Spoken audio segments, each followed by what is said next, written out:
ऐसे करता तो सफल हो जाता, वैसे करता तो सफल हो जाता, न जाने क्या क्या करता तो सफल हो जाता।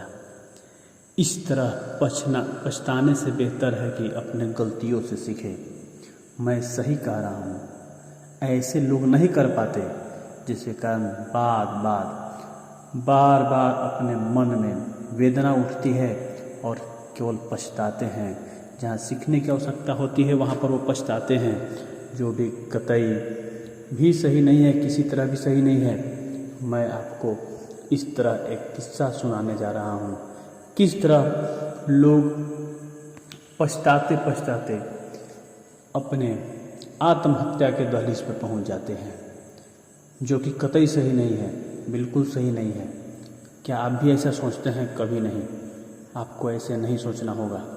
आपको पछताने के बजाय उससे सीख लेना होगा। ये अलग बात है कि एक बार गलती जो करे उस गलती को कभी ना दोहराए।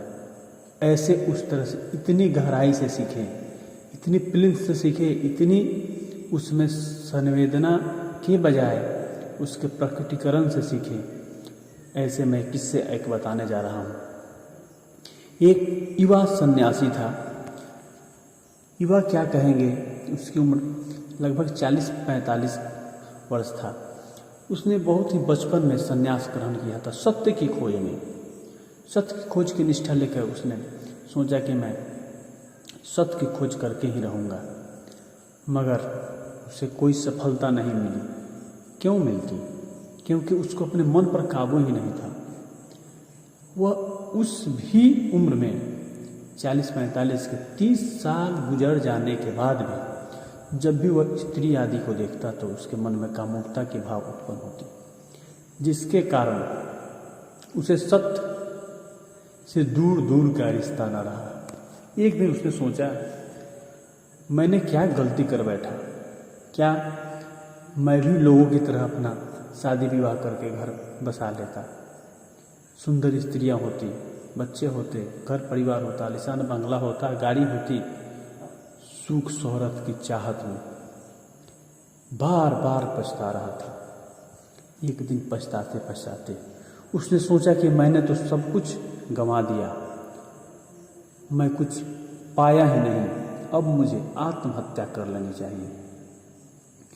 उसने अपने जो भी गांव परिवेश के क्षेत्र था उससे बाहर की ओर गया और एक पहाड़ पर बहुत ऊंचाई पर जाकर खड़ा हुआ और सोचा कि मैं अब अपनी यहीं से कूद कर जान दे दूंगा और अपनी जीवन लीला समाप्त करूंगा, क्योंकि मैं तो न इधर का रहा न मैं उधर का रहा। क्योंकि मैंने सत्य की खोज में निकला था, मैंने सत्य की खोज कर भी न पाया और मैं अपना घर परिवार भी न बसा पाया। मेरी मन जब भी इस स्थिति में भी स्थिर नहीं रह पाती, इतने वर्षों की तपस्या के बावजूद। ये सोच रहा था वह पहाड़ की ऊंचाइयों पर चढ़कर। तभी एक बूढ़ा सन्यासी ने उसे देखा और समझ गया कि यह क्या करेगा। उसको समझ में आ गई कि यह आत्महत्या करने वाला है। इस पर उस बूढ़ा सन्यासी ने उसको टोका, रोका, कहा कि क्या करने जा रहे हो? अगर तुम अपने जीवन लीला यहीं से तुम समाप्त करोगे तो याद रखो, यहीं से तुम्हें फिर शुरुआत भी करनी होगी। क्योंकि आप जानते हैं, जान लीजिए कि जिस संवेदना के साथ जीवन समाप्त होती है, मान्यताओं के अनुसार अगली जीवन लीला वहीं से शुरुआत होती है। उस युवा सन्यासी ने कहा कि मैं कुछ समझा नहीं। बूढ़ा सन्यासी ने कहा, पहले तुम रुक जाओ, मैं तुम्हें अच्छी तरह से समझाता हूँ, फिर तुम्हें जो चीज़ जान पड़े करना। इस पर उस युवा सन्यासी ने अपने आप को रोका, कहा कि थोड़ी ही देर की तो बात है, मैं इससे पहले शास्त्रार्थ कर लूँ, इसको संतुष्ट कर दूँ कि मैं क्या सफलता नहीं पाने के कारण, विफल रहने के कारण मैं अपनी जीवन लीला समाप्त करने जा रहा हूँ, पहले इसकी बात तो सुन लूँ। उसने उस बूढ़ा सन्यासी ने उसको नीचे आने को कहा और कहा कि आओ पहले हम लोग बैठकर आपस में बात करते हैं। और बूढ़ा सन्यासी उसके सारे व्यथा को समझ चुका था। उसने कहा कि तुम ऐसा क्यों करने जा रहे हो? इस पर युवा सन्यासी ने कहा कि मैं न घर का रहा न घाट का रहा, क्योंकि मेरे तपस्या के मुझे सन्यास लिए मैं अपने अच्छा घर परिवार बसा सकता था। फिर भी मैंने उसको छोड़कर संन्यास ग्रहण का फैसला किया और अपने घर को छोड़ा।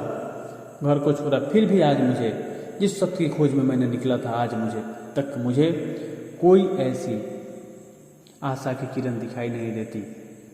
सत्य की प्राप्ति होना तो अलग बात है, कोई आशा की किरण भी दिखाई नहीं देती। तो मैं न इधर का रहा न उधर का रहा, तो मैं सोचता हूँ कि आत्महत्या क्यों न कर लूँ। उस बूढ़े सन्यासी ने बताया कि मैं जो तुम्हें कुछ बात बता रहा हूँ तुम समझो। जीवन में जब तुम कुछ करने चलते हो, कोई फैसले लेते हो, तो कई एक बार सोचो। तुमने सोचा नहीं, ले लिया, तुम्हारे मन पर काबू न रहा, जिसके कारण तुम्हें असफलता मिली। तुमने कारण को नहीं खोजा, अभी तक तुमने नहीं खोजा। अगर खोजा रहता तो तुम्हें बहुत संतुष्टि मिलती। एक बात को तुम समझ जाओ, पछताने के बजाय कारण को ढूंढो। कारण की ढूंढ कर उस पर विवेचना करो, ये कोई अपराध नहीं है। किसी पर विश्वास करके कोई काम को करना, उसमें सफलता न मिलना कोई ऐसी वैसी बात नहीं है कि तुम आत्महत्या कर लोगे। देखो, गलती करना कोई बुरी बात नहीं है, मगर एक गलती को बार बार दोहराना बहुत बुरी बात है। गलतियों से सीख लेकर परिणाम के बारे में सोचना, अगले परिणाम के लिए तैयार रहना अच्छी बात होती है। और जो व्यक्ति अतीत के बारे में सोच कर पछतावा करता है, उससे बड़ा मूर्ख अज्ञानी तो कोई हो ही नहीं सकता। आगे देखो दुनिया में 3 तरह के लोग होते हैं। एक तरह के लोग जो दूसरों की गलतियों से सीखते हैं, वो बहुत ही चालाक होते, बहुत ही समझदार होते हैं। उन्होंने दूसरे गलती की विवेचना करते हैं, बहुत बारीकी से विवेचना करते हैं। ये भी कोई आसान चीज़ नहीं है, सब लोग का बस ये चीज़ नहीं है कि सब लोग दूसरे की गलती से सीख ले, क्योंकि उसे विवेचना करना ही नहीं आता। तुम अगर विवेचना कर पाओ तो दूसरे गलती से सीखो, सबसे महानता का ही लक्षण होगी। दूसरी चीज़, कुछ लोग दूसरे टाइप के जो व्यक्ति होते हैं खुद की गलती से सीखते हैं, ये भी अच्छा मानी जाती है। खुद की गलती से सीखते हैं और उसकी विवेचना करते हैं और उससे अनुभव लेते हैं, और फिर दुनिया में अपने जीवन में कभी भी उस तरह की गलती को नहीं दोहराते हैं। ये भी अच्छे लोग होते हैं, ये भी बुद्धिमान लोग होते हैं, क्योंकि गलती करना कोई बुरी बात नहीं, लेकिन एक गलती को बार बार दोहराना, ये दार्शनिक के अनुसार या कोई भी ज्ञानी पुरुष का लक्षण नहीं हो सकता। इसलिए गलती करें, मगर एक गलती को बार बार दोहराए नहीं, क्योंकि जब आप एक अलग गलती करेंगे तो उससे आपको एक अलग अनुभव प्राप्त होगी। जिस अनुभव से आप अपने जगत का कल्याण कर सकते हैं। जिस चीज़ को आप लेकर चलते हैं, जिस सफलता को आप लेकर चलते हैं, कोई ज़रूरी नहीं कि वह सफलता मिलती, लेकिन उससे आपको बहुत बड़ा चीज़ मिलती है। जो अनुभव एक ऐसा चीज़ है जो खुद के लिए फ़ायदेमंद तो होता है, उससे कहीं ज़्यादा दूसरों के लिए फ़ायदेमंद होता है। सफलता हो सकता है कि आपके स्वार्थ भाव से केवल लिया गया निर्णय होगा, जो केवल स्वयं के लिए फ़ायदेमंद हो सकता है। तुम एक शिक्षक को देख सकते हो जो असफल होकर अपने अनुभव के आधार पर कितने को सफल कराता है। ये क्या होता है? अनुभव ही होता है। और जब तुम एक गलती के बार बार करोगे, कोई नई सीख नहीं मिलेगी, उससे तुम्हें कोई फ़ायदा नहीं होगा। दूसरी तरह के ऐसे लोग होते हैं।